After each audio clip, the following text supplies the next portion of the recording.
Iyaw, naandin na nga uli si Utoy sa trabaho. At ngayon nga ay may gagawin akong order ng customer. Aring ang nasa harap ko ay isang buong prime rib roast o ribeye roast kung tawagin. Bukod nga sa turkey ay ari ang madalas na hinahanda din pagka holiday, lalo na pagka Pasko. May isa nga kami din ng customer, magki-Christmas party daw sila bukas at arang kanyang iaambag. 4-bone prime rib roast ang in-order.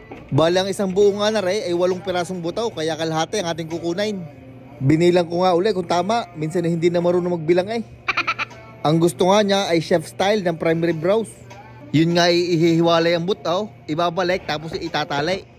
Ay gayan ho sa yan, ay baka sabihin niyo ako'y naluloko na, gawa ng tinanggal ka tapos ibinalik ulay. Ang mga kadahilanan naman na ay para mabilis maluto, pantay ang luto at mas madaling hiwain. At kung minsan ay mas madali daw timplahan. Pagkatanggal nga ng buto ay lalagyan nila ng pampalasa yung buong karne bago ibabalik naman sa buto. At pagdating naman sa pagluluto na ring prime rib roast, yung butong iyan ang nagsisilbing roasting rack para hindi nakadikit ang karne sa tray at protection din sa sobrang init. At ang bonus pa ay dagdag flavor gawa ng buto. Isa nga aray sa masasarap na handa din pagka holiday. Next week nga ay Pasko na at mandami-dami kaming pa-order na rin. Ang mga kadalasang order nga ay 4 at 3 butong prime rib roast. At aray naman kabaak ay tatanggalan ko lang ng buto. At sa pagtatanggal naman na rin ay susundan mo lang yung mismong buto para makuha lahat ng karne. At pag ngayon ay natanggal mo, mayroon ka ng beef back ribs. Yan, parang gayaan. Tatanggalan lang ng membrane tapos ay masarap na rin i-smoke o kaya ibangay. At aray naman karne, din tayo kukuha ng ribeye steak.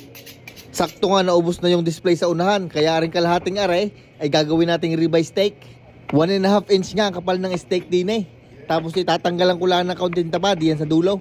Ang mga pinagtabasang taba naman ay ginagawa kong beef talaw. Kaya naman gamit na gamit lahat, walang tapaw. Ribeye steak nga ang pinakapaborito kong steak sa lahat. Malasa tapos ay malambot basta tama ang pagkakaluto. Lalong mas masarap pagka ibabang medium rare para talaga namang juicy. At arin na nga ang order ng customer, prime rib roast, 4 na buto.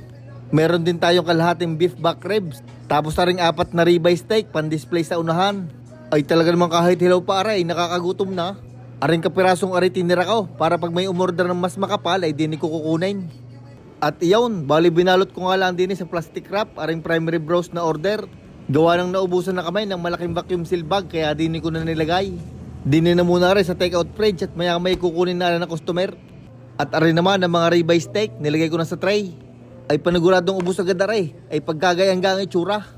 Tapos ay kapugi pa na nagayat, ay digay finish na. At pagkalagay ko nga ng mga steak sa tray, ay tatakpan ko lang ng plastic wrap. At pagkatapos ay dadalhin ko na din sa display cooler. Dapat ay laging maayos sa mga product. Kumbagay appearances daki para mabili agad. At aring nga pala ang timbang ng ating prime rib roast na ginawa. 10.64 pounds o halos 5 kilo. At ang presyo halos 330 dolyares. At kung i-convert ay 14 mil sa pera natin. Aray ka.